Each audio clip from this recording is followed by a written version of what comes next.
എല്ലാ വർഷവും വളരെ വിജയകരമായി ആലപ്പുഴ പുന്നമടക്കായിൽ നടക്കുന്ന നെഹ്റു ട്രോഫിക്ക് വേണ്ടിയുള്ള വള്ളംകളി മത്സരം ഇത്തവണ നടത്തുന്ന കാര്യത്തിൽ അനിശ്ചിതത്വം ഉണ്ടായിരിക്കുകയാണ്.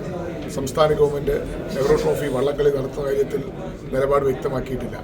വയനാട്ടിലെ ഉരുൾപൊട്ടൽ ദുരന്തവുമായി ബന്ധപ്പെട്ട് ആഘോഷങ്ങളും അതോടൊപ്പം തന്നെ ഇത്തരത്തിലുള്ള മത്സരങ്ങളും ഒന്നും വേണ്ട എന്നുള്ള ഒരു തീരുമാനമാണ് ഇതിൻ്റെ പിന്നിലെന്നാണ് മനസ്സിലാക്കുന്നത്. പക്ഷേ വള്ളംകളി എന്ന് പറയുന്നത് കുട്ടനാട്ടുകാരുടെയും ആലപ്പുഴയിലെ ജനങ്ങളുടെയും വലിയൊരു വികാരമാണ്.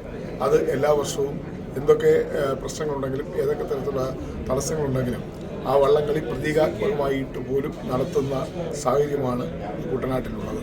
അതുകൊണ്ട് തന്നെ ആലപ്പുഴയിലെ ഏറ്റവും വലിയ ദേശീയോത്സവമായ നെഹ്റു ട്രോഫി ജലോത്സവം അത് തീർച്ചയായും നടത്തേണ്ടതായിട്ടുണ്ട്.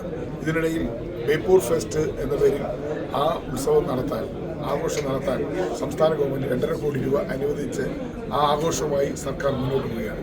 വയനാടിന് തൊട്ടടുത്ത് കിടക്കുന്ന കോഴിക്കോട് ബേപ്പൂർ ഫെസ്റ്റ് നടത്തുവാൻ യാതൊരു കുഴപ്പമില്ല.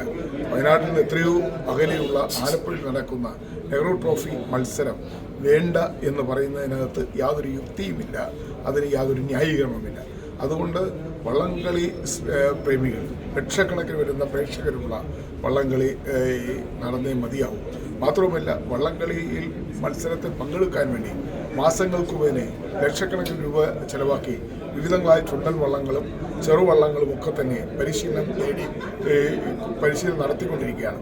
അങ്ങനെ വലിയൊരു തയ്യാറെടുപ്പിലേക്ക് വന്നിരിക്കുന്ന നെഹ്റു ട്രോഫി ജലോത്സവം വേണ്ടെന്ന് വെക്കുക, അല്ലെങ്കിൽ അത് നടത്തേണ്ടെന്ന് ഉള്ള ഒരു തീരുമാനത്തിലേക്ക് സർക്കാർ എത്തിയിരിക്കുന്നത് അത് പുനഃപരിശോധിക്കണം എന്നാണ് മാവേലിക്കര MP എന്ന നിലയിൽ, കുട്ടനാട് ഉൾപ്പെടുന്ന മാവേലിക്കര നിയോജകമണ്ഡലത്തിലെ ലോക്സഭാ അംഗം എന്ന നിലയിൽ ലക്ഷക്കണക്കിന് വരുന്ന വള്ളംകളി പ്രേമികൾക്ക് വേണ്ടി, വള്ളംകളി ആസ്വദിക്കുന്ന വള്ളംകളി ആസ്വാദകരായ ആളുകൾക്ക് വേണ്ടി ഞാൻ ഗവൺമെൻറ്റിനോട് അഭ്യർത്ഥിക്കുകയാണ്.